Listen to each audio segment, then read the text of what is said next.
I never forgot the smirk. It cut through the music, the laughter, the polished clinking of champagne glasses. My sister's voice dripped with sugar, but the venom was mine to taste.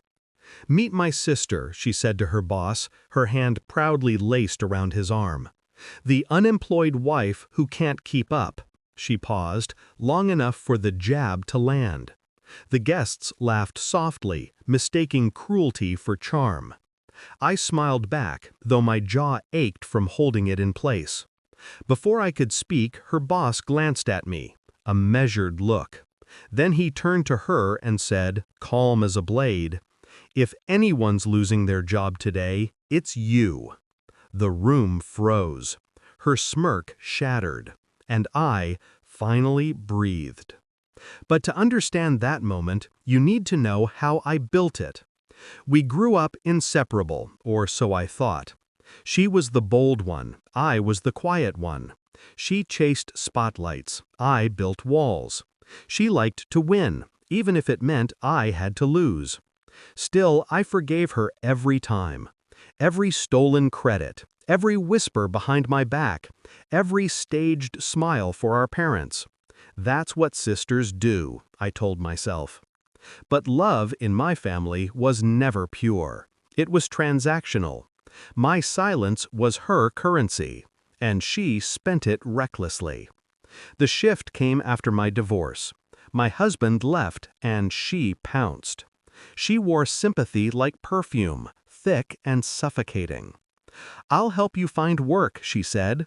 "You just need confidence," she said. But her words felt like shackles. Then I overheard her one night, her voice sharp on the phone. "She's pathetic, living off scraps. I'll make sure no one hires her." The sting wasn't in her words, it was in their truth. Suddenly, all the rejections made sense. The interviews that ghosted, the recommendations that never materialized. She hadn't been helping me, she'd been burying me. And the final twist? She was bragging about her promotion, the one she earned by weaving lies about me to her own boss. For the first time, I didn't cry. I didn't beg. I planned. Revenge is a slow art. It requires patience, precision, and silence.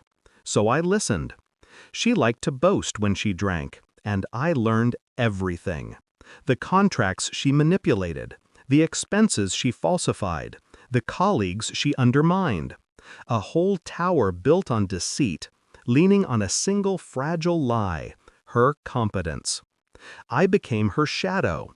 I collected receipts, emails, whispers from people she burned.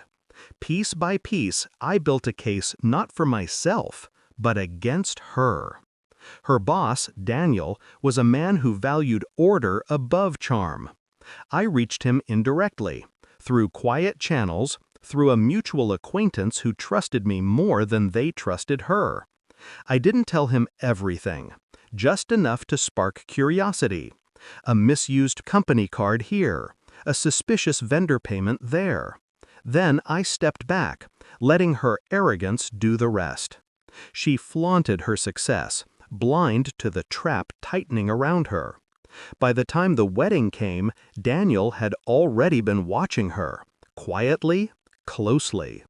So when she smirked that night, parading me as her punchline, I didn't flinch. I didn't need to. Daniel's words landed with surgical precision. "If anyone's losing their job today, it's you." Gasps rippled through the hall. Her smile collapsed, her fingers trembling against her champagne glass. What do you mean?" she stammered.